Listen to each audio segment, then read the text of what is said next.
Hey, this is Les from the TV Dudes. Coming up, we have one of my interviews from ATX Television Festival Season 6. I sat down with Kulap Vilaysack, executive producer, creator, and director of Bajillion Dollar Properties on CISO. Enjoy. So this is Les from the TV Dudes, and I'm talking to Kulap Vilaysack. Did I say your name right? Yes, her. I always, I don't know. Because I just respond, my name is so complex that I just go, yeah, whatever, yeah. Hey, you. I'm like, yes. I get called Wes a lot. I just agree. You just do it. Yep. It's Les. Mm-hmm. It is. It's so clear what you're saying, but I heard the TV nudes. Is that? Nope. Dudes. I know it's dudes, but I'm only hearing news because I think that's what I want to hear. Yeah, whole different show. I auditioned for that, but it didn't go. Podcast format was good, though, for that. It's a nude podcast. I have a body for podcasting. You and me both. So you got your start. Did you get your start on Earwolf? Or was that podcasting? That's where I first knew you from, was through Charted and your podcasting stuff. Well, I think my start into a certain point in my career, but I grew up in Minnesota and then moved right after high school to go to the Fashion Institute of Design and Merchandising. Realized pretty quick that wasn't quite where I wanted to be. Started taking classes at Second City, Los Angeles, and then the Upright Citizens Brigade Theater in Los Angeles when it first opened. And then trained there, started booking comedic roles like The Office, met amazing people and best friends that I still collaborate with today. And then podcasting happened. I got to watch several of the screeners for season 3 of Bajillion Dollar Properties, which I loved. Great, thanks.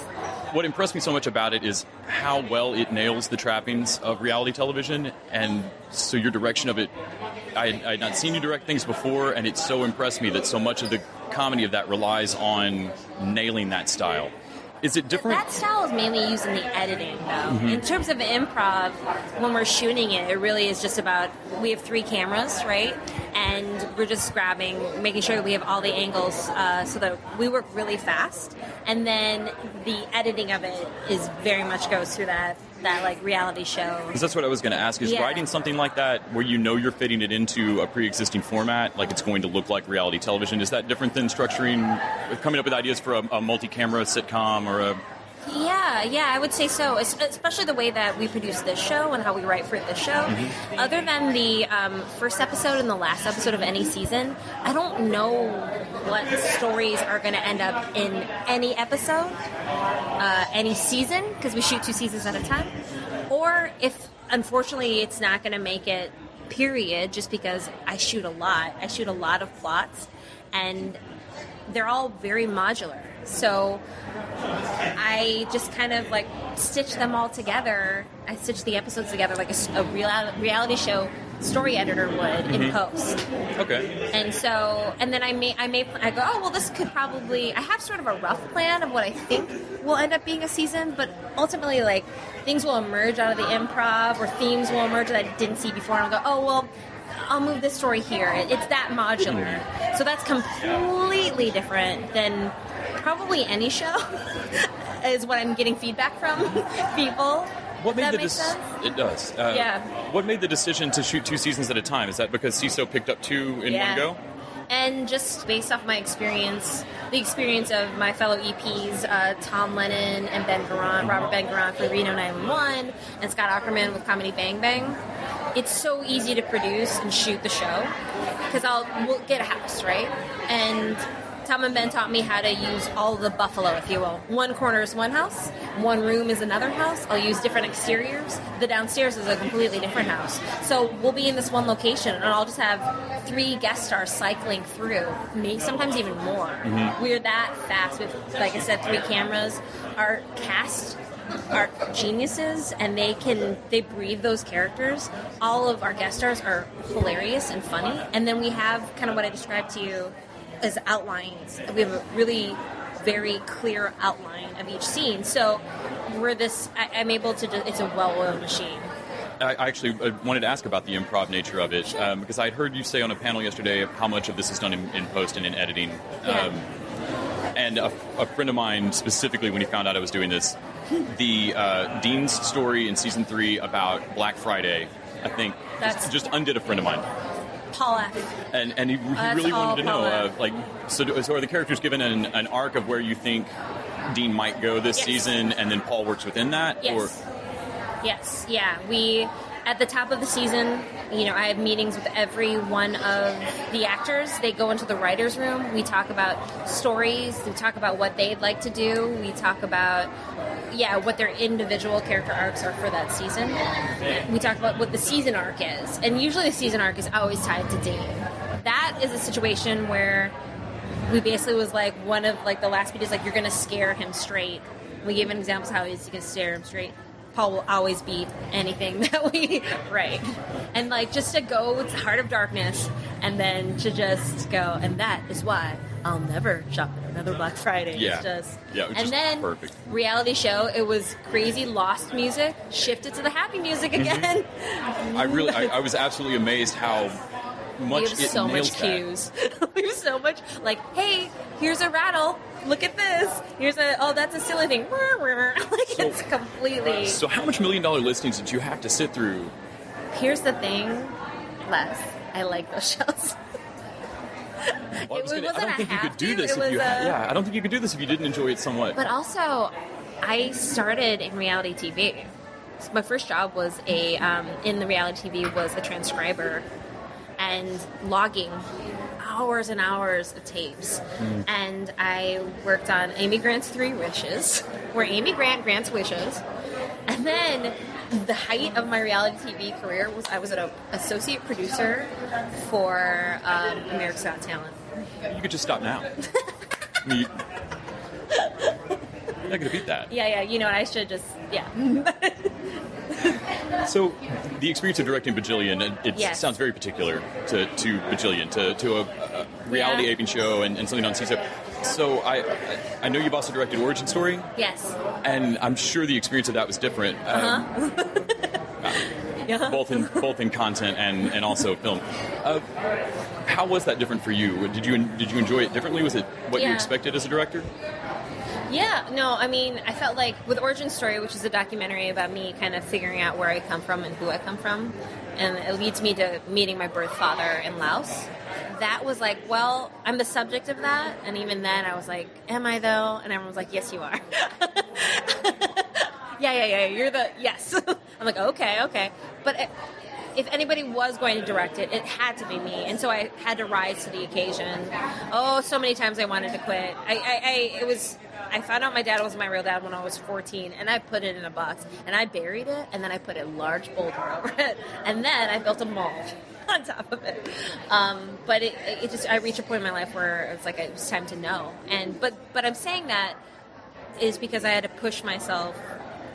I was compelled to do this project, and it gave me this confidence, because if I can survive that experience, then I think I got the stuff to do a lot of other things. And that confidence led to, show running Bajillion. And at first I was scared of directing Bajillion, and I made sure to really watch what Robert Ben-Garant was doing and really watch what Alex Fernie was doing. I only directed 1 week of principal photography, seasons 1 and 2. I did all of the talking heads. I'm the only one who does all the talking heads. And then by seasons 3 and 4, I built up confidence. I had been through all of the editing of seasons 1 and 2, so when it came to I'm the main director for seasons 3 and 4. I did half of the episodes, and it's like, no, it's my, I know everything we need to do. I know every piece of the show, and who else would do it? Just familiar with all the beats. Who else would direct Origin Story? It's funny how it all relates, even though tonally it is very different. But that said, it's like they all have daddy issues. That is very true. I don't know that that's a connection, but that's very true. Well, it is a connection. Definitely. What comedy on air or on streaming currently really impresses you? Chewing gum. Okay. I love chewing gum. Is there something particular about it that she's doing that's killing it? I love that. It? Well, look, she's writing every episode. She's directing it. She's starring in it. It is her voice. It's really funny. I love her face and her being, and it's English, but it's not posh English. Are you familiar? Mm-hmm. Yes. Do you like it? It's a great show. That's so great, and it's set in projects. Mm-hmm. I mean, that to me, I'm just like, it's so good, like so good. Kimmy Schmidt, the level of jokes, the number of jokes per scene. Yeah. Is like obscene in the best way, and I like obscene. You've seen my show. Comedies, Baskets. I love Baskets. Baskets. I've not seen Baskets yet. Ooh, you make it a point. Okay. I came a little late. I came like mid first season. You will love it. I just have a feeling. It's the funny, sad, the Zach sad clown, Louis Anderson as Christine Baskets. Let's say Louis Anderson plays the mom, right? Yeah. You know Christine Baskets. He does such a good job. I think he's playing his mom, but you know this woman. She's been in your life. She might be your aunt. Like, that's great. It's such an amazing depiction. He deserves all of the awards. Zach's playing twins. Okay. I know very Yeah. little about this show. I'm finding out. All right, I've got to twins. watch Baskets. You got it. Is there a? Also Broad City. Yeah. No. All right. Yeah. We should just mention Broad City on every interview from here on. They're great. Is there a dream licensed property that you would ever want to take over or revamp? Wow. I mean, I am coming out of a 2-year Bajillion fog. It's been great. But it's been 2 years, 4 seasons. Mm-hmm. That's a lot. And I'm just starting to think about that because I definitely want to pursue more developing, creating shows, show running, and then also more directing. So, I'm a huge comic book fan, but I feel like, and I like that space. I mean, look at Patty Jenkins. Wow. You know, and I think the world is opening. I feel like I saw that and I was like, things have changed. I felt like that, like how I felt when I saw Bridesmaids. And I was like, things have changed. For comedy, for women-driven comedies, things have changed. Like, and then I see Wonder Woman and I'm like, things have changed for action. You know, I mean, female-driven, directed by a woman, starring women. Are you kidding me? Like, so I don't know if I have an existing property that I'm like, yeah, let's remake it. You know, sexy Berenstein Bears, probably not. So there's no childhood thing you grew up with that, like, I've always wanted to revamp. Gosh, no. I'm trying to think. So much of that stuff has been done. I'm just trying to think of what it would be. I don't have, nothing comes to mind at this time.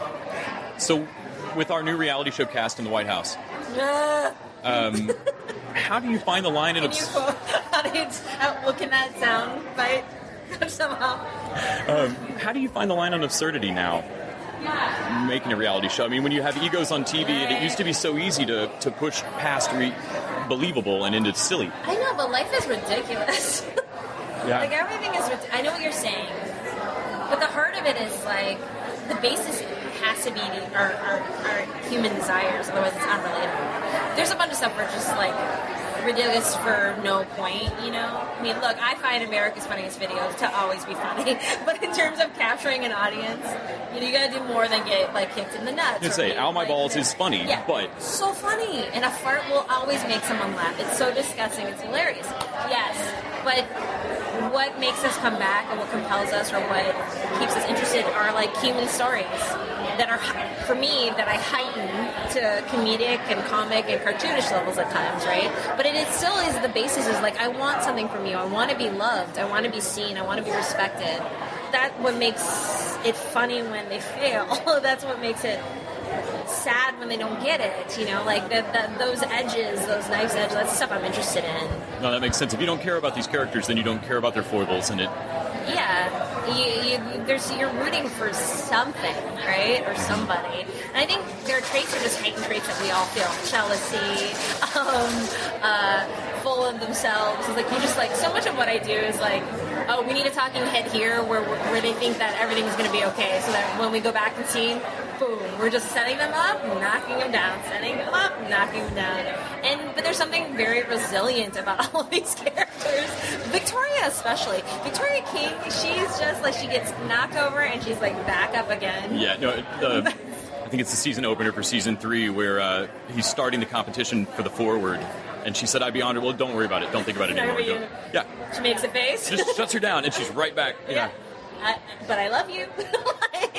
But I love you, Dean. Like, she's unbreakable too. But, yeah. Well, That's really all the questions that I had. Thank you. Thank you so much for the interview. I know you've been doing these all day, and I really appreciate you repeating some of the answers. I really want people to see the show. I'm really proud of it. Season 4, I think, is even. I feel like the seasons have gotten better, and I just want people to see the show. And CISO's a new place to go, and I just want people to find their way to it because I love the people I work with, and I love what I do, and I want more people to see it.